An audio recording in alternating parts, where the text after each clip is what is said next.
Hey everyone, and welcome back. You ready for another deep dive? This time, we're diving into some really cool stuff we're talking about. Well, Yeah, we're hanging out with the Laughing Buddha.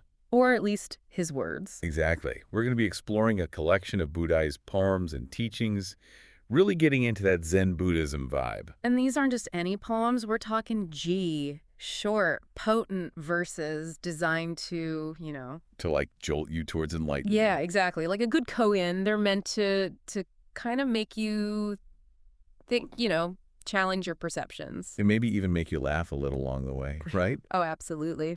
I mean, it makes sense. It is the Laughing Buddha we're talking about. Right. Like, you don't exactly picture a stand-up comedian when you think of spiritual enlightenment, do you? Not usually. No. But that's what makes Budai so interesting, right? Yeah, he's definitely not your typical enlightened figure. He's like, hey, the path to wisdom doesn't have to be all serious and somber. Loosen up a bit. Exactly. So before we totally get lost in the punchlines here, maybe we should back up a bit. Sounds good. For those who might be new to this whole scene, who is Budai? And why should we even care about his laughter? Well, Budai, who is also known as Hotei in Japan, he wasn't the historical Buddha, Siddhartha Gautama. Right. He was more of a legendary figure from 10th century China who really embodied the spirit of Chan Buddhism. Which eventually became Zen Buddhism as we know it. Exactly. Okay, so picture this. Those serene Buddha statues we always see. Meditating, totally peaceful. Right. Budai. Not so much. He's usually depicted with this big, round belly, this mischievous grin on his face, and, oh yeah. And a giant sack slung over his shoulder. Exactly. And that sack, that's kind of his trademark. Right. It's like, what's even in there? That's the big question, right? Some say it's just his few earthly possessions, representing his simple life. Makes sense? But others think it's a metaphor, like maybe it contains all the world's worries. Ooh. Or, and this is my favorite, maybe it holds the secrets to true happiness. Okay, now that's a secret I wouldn't mind getting my hands on. Right. So are these poems like the key to figuring out what's tucked away in that mysterious sack? Think of them more like clues, little glimpses into a mind that had seen through all the illusions of the world. And still found a reason to laugh. Exactly. All right, you've officially piqued my curiosity. Let's unravel some of these verses. What do you say? Let's do it. And for our listeners, get ready for some serious aha moments. Yeah. Because Budai does not hold back. No, he does not. Take his poem, Mao Quan Shige, for instance. He jumps right into it, talking about the cycle of life, death, and rebirth, comparing it to a play that just keeps repeating. And repeating and repeating. And he even writes, this evening has passed and tomorrow morning comes again. Like that feeling you get when you're stuck in that daily grind, just going through the motions, and then bam, you look up and think, wait, is this it? Yeah, like you suddenly wake up. Exactly. Or like that line from Yun Shang Lu, where Budai says you couldn't trade all the gold and silver in the world for even a moment of your life that's gone. It's gone like the wind and clouds, he says, vanished. And he uses those images, those everyday things we all see, to remind us of just how fleeting life really is. Right, because it is, all of it. It's like he's giving us a gentle nudge, saying, hey, are you even paying attention? Are you truly living this life? Or are you just letting it slip away? Oh, good question. Because we can get caught up, right? Oh, absolutely. If we're not careful, we might spend our entire lives chasing after shadows. Just like he describes in Shengzai, right? Exactly. Huh. Fame, fortune, status, Budai says it's all fleeting, just like dreams that fade when you wake up. And then he brings up Zhuangzi's famous butterfly dream. Oh man, talk about a head trip. Right. Like, are we really aware of what's real and what's just our imagination? But it's a dream and what's reality. It makes you think, doesn't it? It really does. Sure. If life is like a dream, then who are we within this dream? Ah, now that is the question. And luckily, Budai offers a little guidance on that front with his poem Wuwo Jing. Right. This is where he gets into the idea of Wuwo, which means no self. It's a big concept in Zen Buddhism. Huge. Really gets to the heart of it. But what does it even mean? No self? It sounds kind of bleak, Like, are we just empty vessels or something? No, it's not about emptiness. It's more about recognizing that this me we cling to, this separate self, it's an illusion. Okay, so less about not existing and more about questioning how we define ourselves. Exactly. And Budai, he uses this great analogy to illustrate this. Oh, yeah. He compares the body to a rented house. I like that. It's like you might spend years, decorating, fixing it up, really making it your own. Getting attached. Yes. Yeah. But in the end, it's not really yours, is it? Not forever, no. And that's the essence of Wu-O. So if we're not clinging to this idea of me, this collection of desires and possessions, then how do we live? What fills that void? That's where Buddha's message of detachment and contentment comes in. But I think we should save that for after the break. He's not saying we should become like emotionless robots or anything. Right. It's more about, loosening the grip a little. Oh, I see. So it's not about erasing our desires, but like shifting our relationship to them. Oh, you're getting it. It's about finding that inner peace that doesn't depend on outside stuff. Which, let's be real, is way easier said than done. Oh, tell me about it. Especially these days, right? It's like everywhere you turn, there's another ad telling you need this thing to be happy. And that you're not enough without it. Ugh, it's exhausting. And that's what makes Budai's teaching so relevant, even now, Totally. He's like this refreshing voice saying, hey, true happiness, it's not about all that stuff. It's not about the stuff. It's about something deeper, something more. Exactly. He's all about decluttering, not just your apartment. Oh, I see, like decluttering your mind. Exactly. Getting rid of all that mental baggage that's weighing you down. Which reminds me of his poem, Shan Kai Jing. You know that one? Yeah. About the magic bag. Oh, yeah. The one that just keeps spilling out treasures? Yes. It's like this awesome symbol of abundance. Yeah, right. and generosity. Exactly.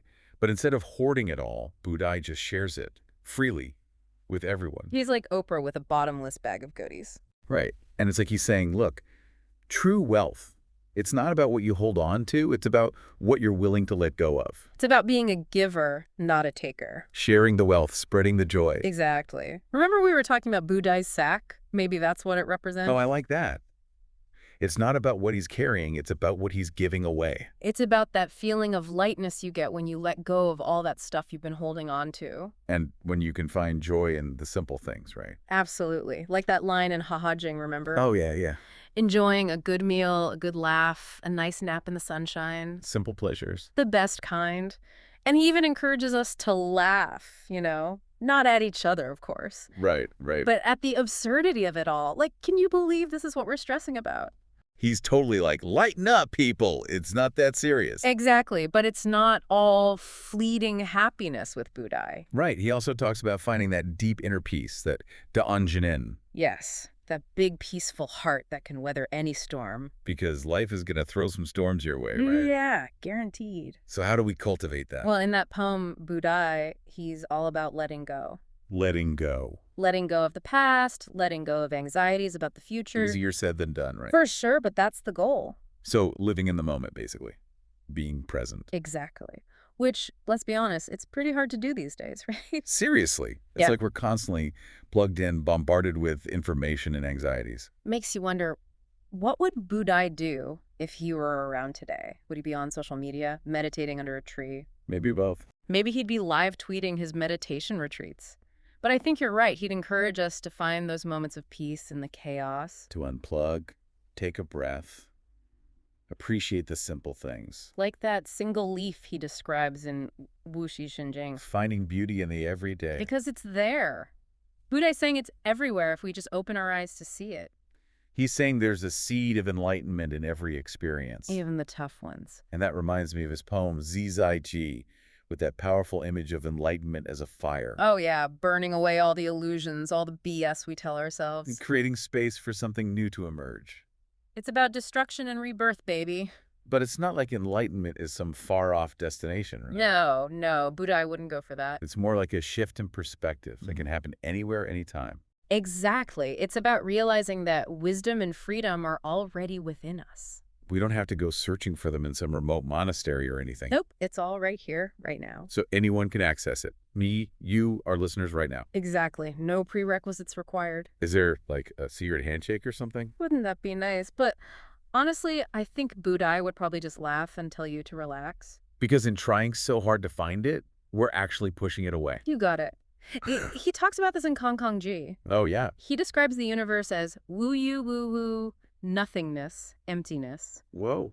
He's saying the more we grasp at enlightenment, the more elusive it becomes. So it's about surrendering control, letting go of the need to know and instead just be. Bingo. And in that emptiness, that surrender, that's where true understanding can emerge. It's about silencing the mind, getting out of our own way, Exactly, like in meditation. creating space for that deeper awareness to bubble up. And remember, with Zen, it's not always about logic and words. Right. It's about direct experience. Exactly. Sometimes you just have to feel it to believe it. So are you saying that all this talk about enlightenment is pointless? No, not pointless, just hard to put into words. Okay, I get it. It's like trying to explain the taste of chocolate to someone who's never had it. Good analogy. You can describe it all you want, but nothing compares to that first bite, right? So are you saying that all this talk about enlightenment is pointless? No, not pointless, just, well, Hard to explain. yeah, like Yeah. trying to describe the taste of chocolate. This is someone who's never tried it. Exactly. You can talk about it all day, but until you've tasted it. You don't really know, right? Exactly. Okay, I can get behind that. Experience over words, that's what Zen's all about. But if enlightenment is beyond words, then what's the point of all these poems and teachings? Why even bother? Because they point us in the right direction, like signposts on a path. They give us some clues, but not the whole map. Exactly. Buddha is not giving us all the answers. More like giving us little nudges, making us question things. Yes. He wants us to look beyond the surface, to see the humor in our own struggles. To laugh at ourselves a little. Exactly. He's all about embracing life with a smile, even when things get tough. And he definitely doesn't shy away from the tough stuff. Yeah. Like in Dakwa Song and Dalai Song, he's talking about death and rebirth. Big topics. The kind of stuff we usually try to avoid thinking about. Right. But Budai, he just dives right in, head first. But with a sense of humor, right? Yeah. Like it's not all doom and gloom. Oh, definitely not. He approaches those big questions with this incredible sense of acceptance, you know? Like it's all part of some grand dance. Exactly. And in Dalai Song, when he's talking about a newborn soul coming into the world, Oh yeah, it's beautiful. it's so full of joy. Like he's saying, welcome to the party. Get ready for the ride. It's going to be wild. And speaking of enjoying the ride, Budai definitely seemed to know how to have a good time. Oh, yeah. He was all about those simple pleasures. Dancing, singing. Like in Huan Shaoxing, remember? Oh yeah. He's like, I'm old, I'm gonna dance and sing if I want to. He's like, age is just a number. Happiness is for everyone. Yes. It's about embracing life, finding joy in every moment. Well, I've got to say, this deep dive into Budai's world has been pretty amazing. It's been fun. Who knew a laughing Buddha could teach us so much about life, death, and happiness? Right. He's a good reminder that wisdom doesn't have to be serious. It can be joyful. It can be full of laughter. Exactly. So, to our listeners, we want to hear from you. Which of Budai's teachings resonated with you? How can you bring a little more laughter into your own life? Until next time, keep those minds curious. And remember, a little laughter goes a long way.